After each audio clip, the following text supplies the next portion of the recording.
आपका एक बार फिर से स्वागत है लर्निंग विद विनीत में। दोस्तों, आज की इस वीडियो में हम बात करने वाले हैं एक और शानदार फंक्शन के बारे में जो होने वाला है इनडायरेक्ट। दोस्तों, मैं गारंटी देता हूं कि आज की वीडियो देखने के बाद में आपको इनडायरेक्ट फंक्शन से प्यार हो जाएगा।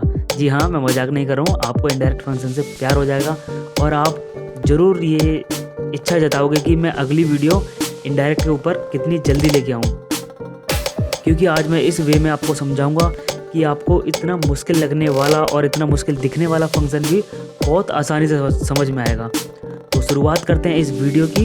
इस वीडियो को लास्ट तक देखना, बस मेरी आपसे यही गुजारिश है। अगर आपको वीडियो पसंद आती है तो वीडियो को लाइक ज़रूर कर देना और साथ ही में आपने इस वीडियो से क्या नया सीखा या फिर आपको कैसी लगी ये आप कमेंट में बता सकते हो। और दोस्तों, अगर आप चैनल पर नए हो तो चैनल को कर दीजिए सब्सक्राइब, क्योंकि मैं जनरली इस चीज़ के लिए नहीं बोलता हूँ स्टार्टिंग में, बट मैं आज बोल रहा हूँ क्योंकि आज की जो वीडियो होने वाली है बहुत ही कमाल की होने वाली है। तो बिना समय गवाए चलते हैं अपनी एक्सेल स्क्रीन पर और उसके बाद मैं दिखाता हूँ आपको अपने इनडायरेक्ट फंक्शन का कमाल।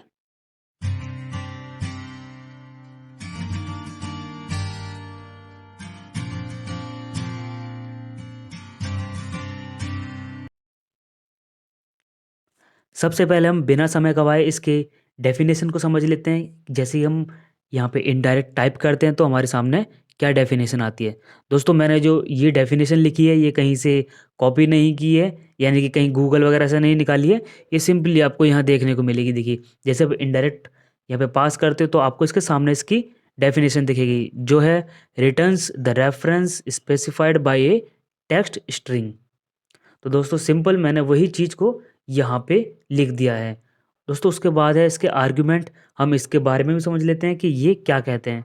इसके अंदर दोस्तों हमें देखने को मिलेगा सिर्फ दो आर्गुमेंट, एक है रेफरेंस टेक्स्ट और सेकंड है हमारा A1, जो कि ऑप्शनल है। मैंने आपको शायद पहले ही बता दिया है कि अगर हमारे कोई ब्रैकेट के अंदर, यानी कि जो हमारा मेन ब्रैकेट है उसके अंदर, ये तो दोस्तों हमारा जो स्टार्टिंग का ब्रैकेट होता है ये होता है करली ब्रैकेट, बट ये होता है हमारा सिंपल ब्रैकेट। अगर उसके अंदर हमारा कोई भी आर्ग्यूमेंट है तो इसका मतलब ये है कि वो ऑप्शनल है। अगर आप उसे फिल नहीं करोगे तब भी आपका आंसर आने वाला है। ठीक है दोस्तों। अब ये रेफरेंस टेक्स्ट का मतलब होता है कि आप रेफरेंस देने वाले हो इसे, बट वो टेक्स्ट में होना चाहिए। कैसे होना चाहिए मैं आपको बताता हूँ, क्योंकि आज हम करने वाले हैं इनडायरेक्ट के बारे में बात। तो चलता हूँ मैं आपको एग्जाम्पल की तरफ लेके, और असली वीडियो अब स्टार्ट हुई है तो आप इसे स्किप मत करना।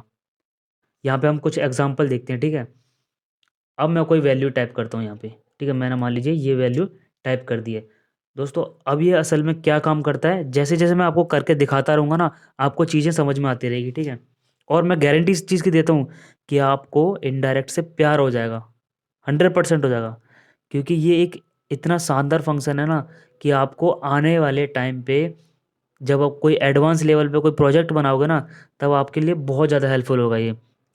अब मैंने लगाया इनडायरेक्ट। मैं इसे थोड़ा सा जूम कर लेता हूँ ताकि आपको भी चीज़ें बिल्कुल क्लियर दिखेंगी, है ना। यहाँ पे मैंने लगाया इनडायरेक्ट। इनडायरेक्ट लगाने के बाद में अब ये पूछ रहा है रेफरेंस टेक्स्ट। दोस्तों, इसके अंदर देखिए, इसके अंदर दो चीज़ होती है। जब ये रेफरेंस टेक्स्ट मांगता है ना, अगर मान लीजिए मैंने इसको ये वाला रेफरेंस दे दिया, यानी कि B3 दे दिया, और उसके बाद मैं डायरेक्ट अगर ब्रैकेट क्लोज करता हूँ और एंटर करता हूँ तो हमारे पास में क्या एरर आया, ये आया रेफरेंस एरर, ठीक है। रेफरेंस एरर आ गया, ठीक है। अगर यही सेम चीज़ मैं यहाँ पे देता हूँ, फिर से इनडायरेक्ट लगाया, और अभी मैंने क्या किया था उसके अंदर B3 दिया था, बट अभी मैं B3 दे रहा हूँ। किस तरीके से दे रहा हूँ, B3 मैंने उसको क्या कर दिया, डबल कोट में, यानी कि उसे टेक्स्ट बना दिया। दोस्तों, जब ये हमारा, अभी मैं आपको दिखाता हूँ, ये जो रेफरेंस टेक्स्ट है ना, यानी कि हमारा जो रेफरेंस है वो टेक्स्ट में ही होना चाहिए, तभी वो एज ए रेफरेंस उसे कंसीडर करेगा। अगर मैंने इसे ब्रैकेट क्लोज करके एंटर किया तो दोस्तों हमारा जो B3 पे जो वैल्यू थी वो हमारे पास यहाँ पे आ चुकी है। और यहाँ पे ना आने का कारण क्या था, सिंपल सा ये कारण था कि इसने डायरेक्ट B3 को हिट किया, यानी कि इसने ये नहीं बोला कि ये कोई रेफरेंस है, ये गया डायरेक्ट B3 पे। फिर उसने बोला कि B3 कोई रेफरेंस है, यानी कि B3 पे जो वैल्यू टाइप है या कोई टेक्स्ट टाइप है वो एज ए रेफरेंस है या फिर क्या है। उसे रेफरेंस नहीं मिला तो उसने एक रेफरेंस एरर दे दिया। बट इस केस में क्या हुआ, हमने उसे डायरेक्ट ही टेक्स्ट में दे दिया, यानी कि उसे हमने टेक्स्ट बना दिया और उसके बाद में बोला कि B3 को ढूंढिए, तो उसने यहाँ पे इनडायरेक्टली B3 की वैल्यू उठा के यहाँ पे रख दी है। ठीक है, समझ में नहीं आ रहा है कोई बात नहीं, अगर समझ में आ रहा है तो अच्छी बात है। मैं आपको एक और एग्जांपल देता हूँ। ठीक है दोस्तों, वीडियो में आगे बढ़ने से पहले मैं आपको एक चीज़ बता देना चाहता हूँ कि अगर आपको हमारी मेहनत पसंद आ रही है तो आप एक लाइक बटन को प्रेस करके हमारे मोटिवेशन को चार चांद लगा सकते हो। और आपका जो साथ है वो हमारी फैमिली मेम्बर बनने के लिए बस आप हमारे चैनल को सब्सक्राइब करिए और जो लाइक बटन है उसे दबाइए, ताकि हमें भी थोड़ा बहुत मोटिवेशन मिले और आपको नया कंटेंट मिले।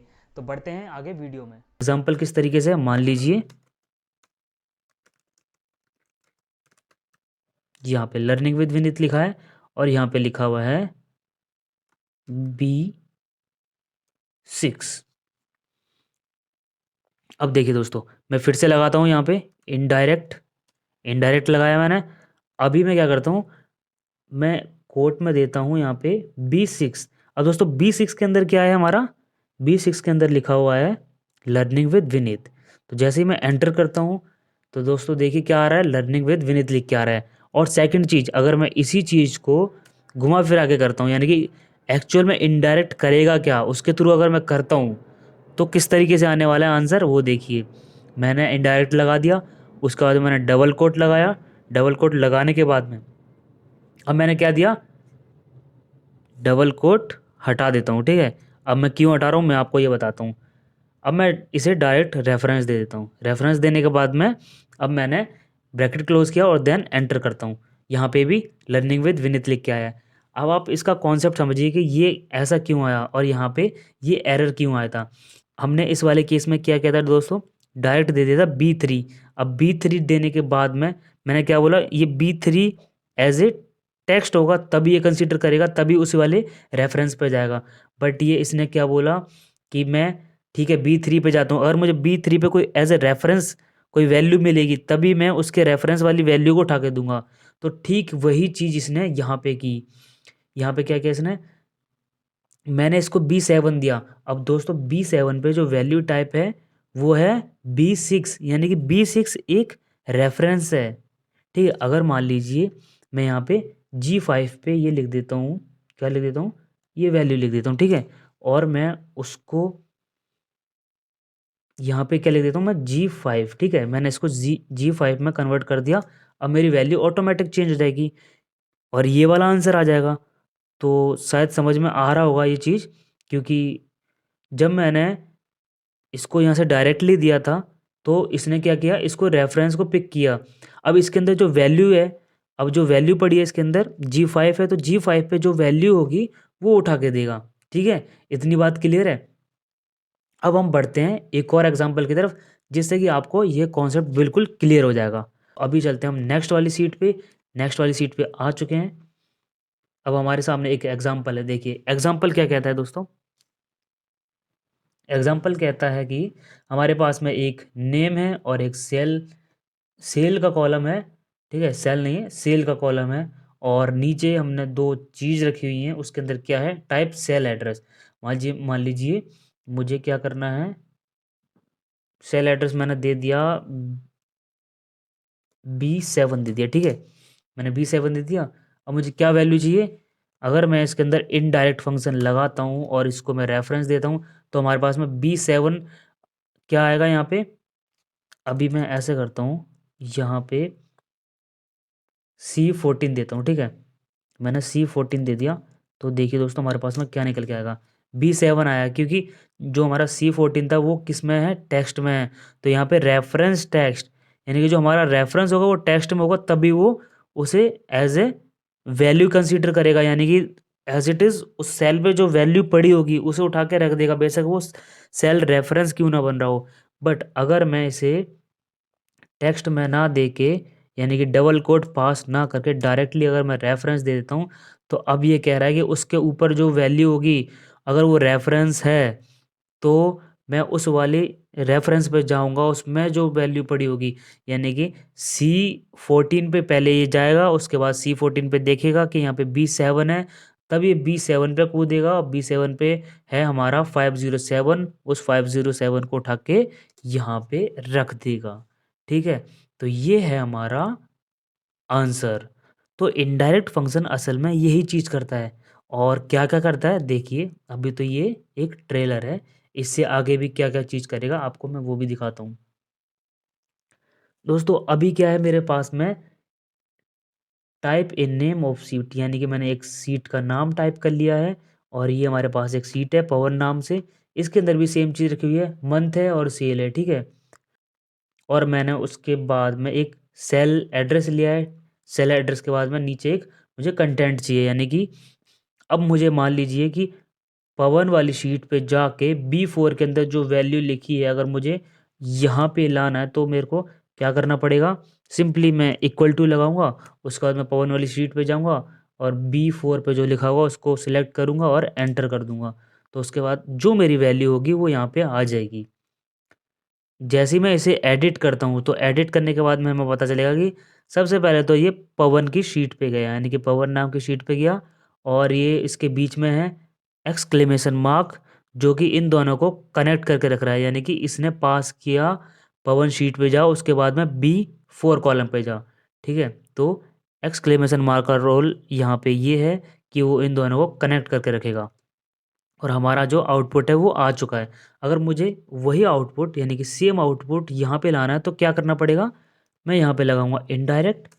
इनडायरेक्ट लगाने के बाद में क्या करना पड़ेगा मुझे, पहले मैं देता हूँ पवन। ठीक है, पवन दे दिया मैंने। अब यहाँ पे देखिए, मुझे डबल कोट के अंदर लिखने की ज़रूरत नहीं है। क्यों नहीं है अभी मैं आपको बताता हूँ। फिर मैं क्या करूँगा, एम्परसेंड लगाऊंगा, उसके बाद डबल कोट, फिर एक्सक्लेमेशन मार्क, फिर डबल कोट, फिर एम्परसेंड और B4। ठीक है, B4 का मतलब ये नहीं है कि ये जो सेल पे B4 लिखा है वो ही दे देगा।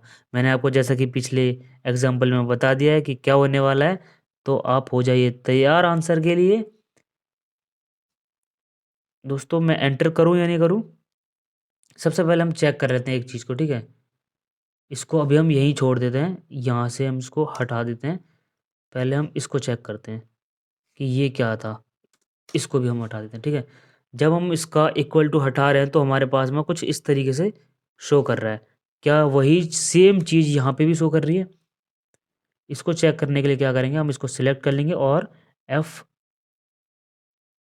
F9 प्रेस करेंगे। ठीक है, F9 प्रेस करते हैं। अब देखिए सेम एज इट इज़ वही चीज़ आ रही है, और डबल कोट के अंदर का मतलब है एज ए रेफरेंस कंसीडर करेगा इसको, और जो वहाँ पे एक्चुअल में लिखा होगा B4 पे उसे उठा के देगा। तो करते हैं इसे एंटर।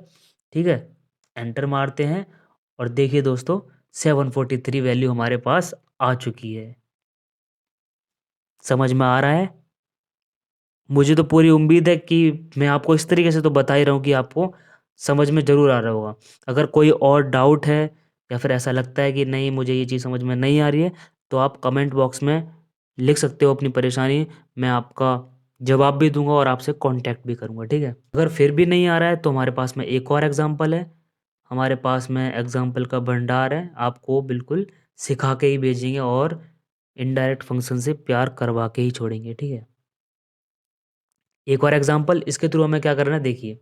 ये एग्जांपल कह रहा है कि मुझे B3 से लेके B9, यहाँ से लेके यहाँ तक का सम चाहिए।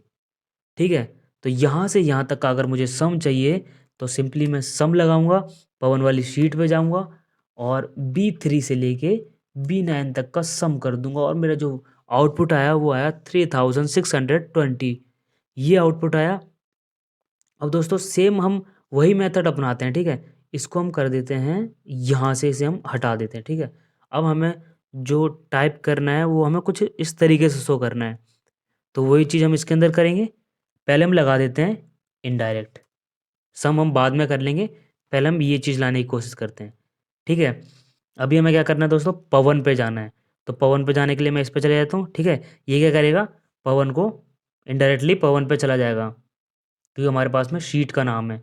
और सीट के बाद अगर एक्सक्लेमेशन मार्क है तभी वो एज ए सीट कंसीडर करेगा। उसके बाद में कॉलन दे देते हो ना तो ये एज ए सीट काउंट नहीं करेगा, ना एज ए सीट कंसीडर करेगा। ये उसके बदले क्या बोलेगा कि यहाँ से लेके यहाँ। आपको दोस्तों पता ही है कि ये जो सेमी कॉलन होता है ये क्या करता है, ये रेंज को सेलेक्ट करने के लिए काम आता है, ठीक है। शायद ये आपको पता है पहले से ही, अगर नहीं पता है तो मैंने अभी बता दिया है। तो अभी हमें क्या करना है, पवन वाले रेफरेंस पे गया, उसके बाद M%, फिर से वही चीज़ करते हैं हम, एक्सक्लेमेशन मार्क लगाते हैं और फिर से M% देते हैं। अब देखिए असली चीज़ यहाँ पर है, ये दिया मैंने, ठीक है। यानी कि मैंने बोला पवन सीट पे जाओ, शीट पे जाने के लिए मैंने ये लगा दिया M%, माफ़ कीजिएगा, मैंने शीट पे जाने के लिए एक्सक्लेमेशन मार्क लगा दिया है। और ये लगाने के बाद में फिर मैं कह रहा हूँ कि B3 पे भी जाना है आपको। B3 पे तो चले गए, उसके बाद में कहाँ जाना है, उसके बाद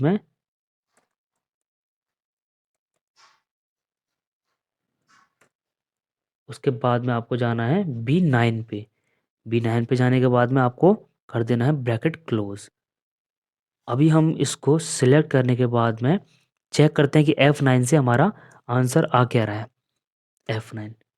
अब देखिए दोस्तों, ये जो यहाँ पे लिखा हुआ है पवन exclamation mark B3 to B9, क्या सेम वही चीज़ यहाँ पे दिख रही है?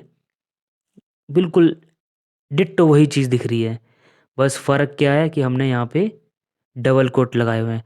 तो डबल कोट लगाने का मतलब यही है कि हम चाहते हैं कि उस पे जो टाइप वैल्यू है हमें वही उठा के दे। अगर मैं डबल कोट हटा दूंगा तो पवन नाम का कोई यहाँ पे रेफरेंस नहीं, तो ऑब्वियसली वो रेफरेंस एरर ही आ जाएगा। समझ में आया ना? ठीक है, इतनी चीज़ हो गई। अभी मैं इसको कंट्रोल Z कर देता हूँ, ठीक है। ये हमारा वही फंक्शन बन चुका है। अब मैं करता हूँ एंटर। ये एंटर करने के बाद में क्या चीज़ आई, ये ऑटो फिल हो चुका है। दोस्तों ये मेरा 360 वर्जन है तो ये ऑटो फिल हो चुका है, बट हमें वो चीज़ नहीं लेनी है। इसके आगे लगाना है हमें सम। हमें इसे इग्नोर करके अभी लगाना है सम, शायद आपके में ऐसा ना आए। अब हम करते हैं एंटर। अब देखिए 3620 हमारा आंसर जो है वो इससे मैच कर रहा है। यानी कि आज का जो हमारा कॉन्सेप्ट था वो था कि इनडायरेक्ट के बेसिक को समझना, और इनडायरेक्ट के बेसिक को इस तरीके से समझना कि आपको बिल्कुल मज़ा आ जाए। मैं आशा करता हूँ दोस्तों आपको इस वीडियो में बहुत ज़्यादा सीखने को मिला होगा। अगर आपको इस वीडियो से थोड़ी सी भी हेल्प मिली है तो आप इस वीडियो को लाइक कर सकते हो, और साथ ही में आप कमेंट कर सकते हो। और अभी तक चैनल को सब्सक्राइब नहीं किया है तो चैनल को सब्सक्राइब कर लीजिए, ताकि आप ऐसी ही नई नई वीडियो को देखते रहो और कुछ नया सीखते रहो। मिलते हैं एक और धमाकेदार वीडियो में, तब तक के लिए जय हिंद, जय भारत।